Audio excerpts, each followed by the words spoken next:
Di sini siaran luar negeri All India Radio, seksi bahasa Indonesia, media sosial. Dalam acara hari ini, pertama-tama kami sampaikan Warta Berita. Warta Berita disampaikan Kishore Das. Perdana Menteri Ethiopia telah mengklaim bahwa wilayah Tigray Barat telah dibebaskan setelah pertempuran selama seminggu. Sementara badan-badan PBB telah memperingatkan situasi kemanusiaan yang mengerikan yang semakin memburuk dari hari ke hari. Perdana Menteri Ethiopia Abiy Ahmed mengatakan di Twitter kemarin bahwa wilayah barat Tigray telah dibebaskan. Presiden Tigray Debretsion Gebremichael yang merupakan ketua TPLF mengatakan kepada kantor berita bahwa serangan udara pemerintah telah menewaskan warga sipil dalam jumlah yang tidak ditentukan.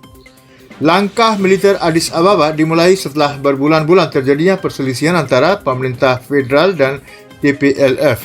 Partai TPLF mendominasi politik Ethiopia selama hampir 3 dekade hingga Abiy berkuasa pada tahun 2018. Sekitar 11,000 orang telah menyeberang dari Ethiopia ke Sudan untuk melarikan diri dari konflik sejak pertempuran dimulai dan diperkirakan 50% dari mereka adalah anak-anak menurut perwakilan Badan Pengungsi PBB kemarin. 39 orang tewas setelah angin topan mengakibatkan terjadinya banjir tinggi dan tanah lumpur di Filipina. Di Filipina, mendaratnya angin topan Vamco hari ini membuat desa-desa dilapisi lumpur tebal dan puing-puing yang menyebabkan banjir besar yang membuat orang mengungsi ke atap rumah mereka dan sedikitnya 39 orang menjadi tewas. Ribuan orang telah dapat diselamatkan meskipun air sebagian besar telah surut. Militer menyelamatkan orang-orang di tempat yang airnya tetap tinggi. Kendaraan serbu amfibi yang biasanya digunakan dalam operasi kontra pemberontakan dikerahkan untuk pekerjaan penyelamatan. Uni Eropa telah mendesak China agar segera membatalkan keputusan untuk mendiskualifikasi legislator terpilih dan melukiskannya sebagai pukulan telak bagi otonomi Hong Kong. Dalam sebuah pernyataan, Uni Eropa mengatakan bahwa keputusan sewenang-wenang terbaru dari Beijing semakin merusak otonomi Hong Kong di bawah prinsip satu negara dua sistem. Ia menambahkan bahwa langkah-langkah terbaru memberikan pukulan telak bagi pluralisme politik dan kebebasan berpendapat di Hong Kong. Penjabat utusan PBB untuk Libya, Stephanie Williams, telah mengumumkan terobosan pada hari ketiga dari 55 pembicaraan di Tunis. Dia menambahkan bahwa pembicaraan yang didukung oleh misi dukungan PBB di Libya telah mencapai kesepakatan awal tentang peta jalan menuju pemilihan parlemen dan presiden yang bebas, adil, inklusif, dan kredibel. Pejabat pemilihan Federal Amerika Serikat mengatakan pemungutan suara untuk Gedung Putih 2020 adalah yang paling aman dalam sejarah Amerika. Kementerian Keamanan Dalam Negeri yang bekerja untuk melindungi sistem pemungutan suara Amerika Serikat untuk pemilihan presiden pada tanggal 3 November mengeluarkan pernyataan bersama kemarin. Komite Keamanan Maya dan Badan Keamanan Infrastruktur (SISA) mengumumkan bahwa tidak ada bukti bahwa sistem pemungutan suara apapun telah dikompromikan. Mereka mengatakan tidak ada suara yang dihapus atau hilang atau diubah. Panitia mengatakan bahwa ada banyak klaim dan peluang yang tidak berdasar atas kesalahan informasi tentang proses pemilihan umum. Kami dapat meyakinkan Anda bahwa kami memiliki kepercayaan penuh terhadap keamanan dan integritas pemilihan kami. Demikian diumumkannya. Panitia mengatakan itu setelah Trump mengklaim tanpa bukti bahwa 2,7 juta suara untuknya dihapus dalam pemilihan pekan lalu. Dia masih belum mengakui pemenang yang diproyeksikan, Joe Biden dan Partai Demokrat.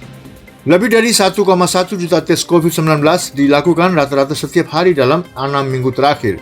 Kementerian Kesehatan negara ini mengatakan pengujian yang komprehensif dan tinggi sangat penting dalam strategi untuk mengekang rantai penularan COVID-19. Dalam serangkaian tweet, kementerian mengatakan dari beberapa tes pada bulan Januari tahun ini, India telah mencapai lebih dari totalnya 120 juta tes di bulan November. Dengan kapasitas 1,5 juta tes per hari, lebih dari 1,1 juta tes dilakukan rata-rata setiap hari dalam 6 minggu terakhir. Kementerian mengatakan pengujian komprehensif tersebut mengarah pada identifikasi awal, isolasi cepat, perawatan di rumah sakit, tepat pada waktunya, dan pengobatan efektif untuk kasus COVID-19. India memberikan 50 metrik ton bantuan makanan kepada orang-orang di Djibouti. India telah memberikan 50 metrik ton bantuan makanan kepada rakyat Djibouti. Ini merupakan bahagian dari bantuan India kepada negara-negara sahabat untuk mengatasi bencana alam dan pandemi COVID-19. Duta Besar India untuk Djibouti, Ashok Kumar, menyerahkan hadiah berupa makanan kepada Sekretaris Jenderal Kementerian Sosial dan Solidaritas, Nyonya Ifrah. Bantuan kemanusiaan dan bencana alam ke Djibouti dikirim melalui kapal INS Airawat. Dalam pernyataannya, Kementerian Luar Negeri mengatakan bahawa langkah tersebut merupakan bahagian dari Saga 2 atau keamanan dan pertumbuhan untuk semua di kawasan, di mana pemerintah India memberikan bantuan kemanusiaan 270 metrik ton kepada negara-negara sahabat di kawasan tersebut. Partai Aung San Suu Kyi memenangkan mayoritas besar dalam pemilihan Myanmar. Partai yang dipimpin oleh pemimpin Myanmar Aung San Suu Kyi telah memenangkan kursi parlimen secukupnya untuk membentuk pemerintahan berikutnya setelah hasil resmi diumumkan hari ini. Jajak pendapat itu disengketakan oleh pihak oposisi yang berpihak pada militer. Menurut kumpulan hasil resmi terbaru, Liga Nasional untuk Demokrasi iaitu NLD yang dipimpin oleh Aung San Suu Kyi telah mendapat 322 kursi di badan legislatif bikameral yang diperlukan untuk membentuk pemerintahan. Partai oposisi utama, Partai Pembangunan dan Solidaritas Persatuan USDP yang didukung militer telah memenangkan hanya 24 kursi menurut hasil resmi sebagiannya. Perdana Menteri Modi menyampaikan ucapan selamat kepada Aung San Suu Kyi atas kemenangan pemilihan umum Myanmar.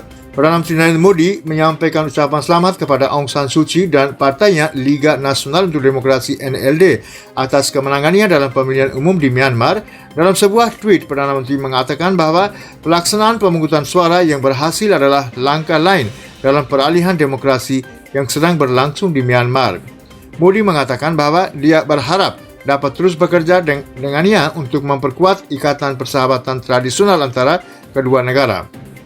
Perdana Menteri mengatakan negara ini bergerak maju dengan tujuan dan tekad teguh untuk menjadi mandiri. Perdana Menteri Narendra Modi mengatakan bahawa negaranya sekarang bergerak maju dengan tujuan dan tekad India yang mandiri. Dia mengatakan gagasan India mandiri adalah kesadaran kolektif lebih dari 1.300 juta penduduk India dan telah menjadi bahagian dari aspirasi kami. Modi menegaskan bahawa pemuda negara adalah duta merek dari merek India di seluruh dunia dan merek mewakili budaya dan tradisi India. Perdana Menteri berbicara setelah membuka patung Swami Vivekananda seukuran aslinya di kampus Universitas Jawaharlal Nehru di New Delhi melalui konferensi video. Modi mengatakan target Atmanirbhar Bharat tidak terbatas sampai kemandirian fisik atau material. Dia mengatakan itu dinamis dan mencakup jangkauan yang luas. Modi mengatakan suatu bangsa menjadi mandiri hanya ketika bangsa itu menjadi mandiri dalam pemikiran, praktek dan sumber dayanya. Perdana Menteri Modi menegaskan ASEAN yang kohesif dan responsif penting untuk keamanan dan pertumbuhan bagi semua. Perdana Menteri Narendra Modi mengatakan bahawa ASEAN telah menjadi target inti dari kebijakan Act East Policy dari India.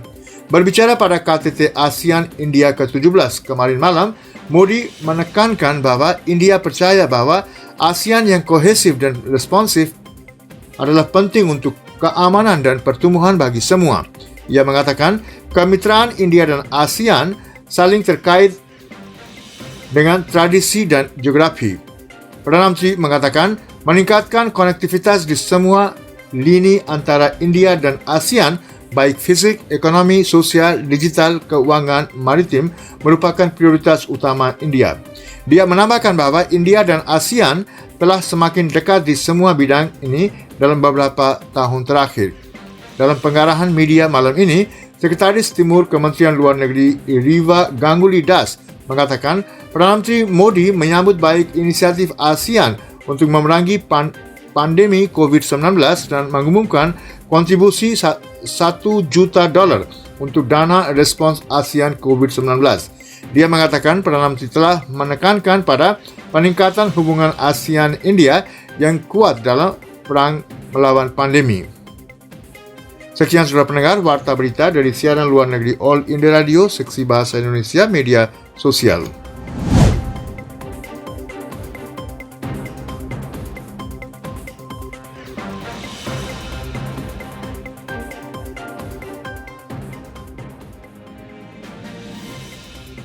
Dalam acara yang berikutnya, saudara-saudara pendengar, kami sajikan komentar yang berjudul KTT ASEAN India ke-17. Perdana Menteri Narendra Modi menghadiri KTT ASEAN India ke-17 hampir pada saat pandemi virus corona menyebar di seluruh kawasan. Hubungan ekonomi dan perdagangan sedang dalam tekanan karena pandemi telah berdampak pada kinerja ekonomi di banyak negara Asia Tenggara dan India.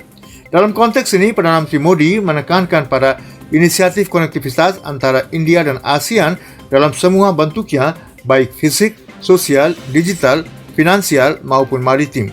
Proyek konektivitas dengan cepat muncul sebagai titik fokus fundamental bagi negara-negara untuk mendorong dinamika ekonomi seperti investasi, pertumbuhan lapangan kerja, dan pariwisata.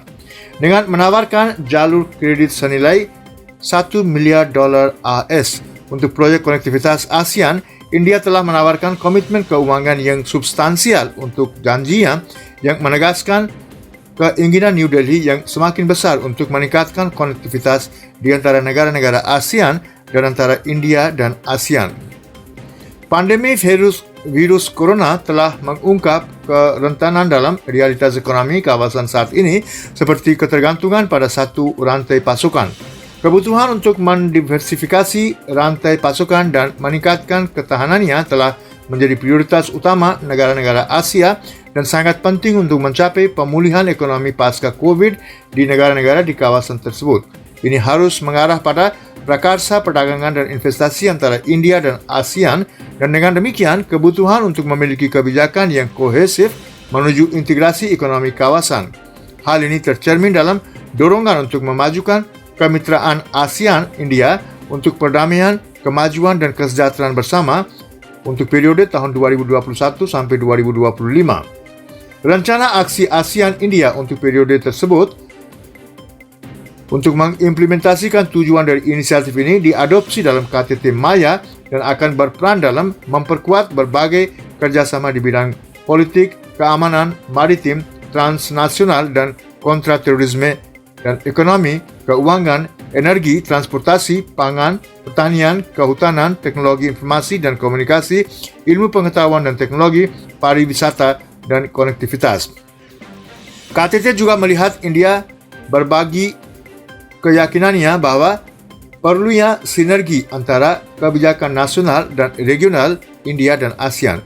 Modi menekankan perlunya menyatukan inisiatif-inisiatif seperti Indo-Pacific Oceans Initiative dan India dan ASEAN Outlook on Indo-Pacific yang bertujuan untuk bekerja menuju visi mendorong kerjasama India-ASEAN melalui konektivitas, kerjasama maritim, tujuan pembangunan berkelanjutan PBB dan ekonomi dan kemungkinan kerjasama lainnya.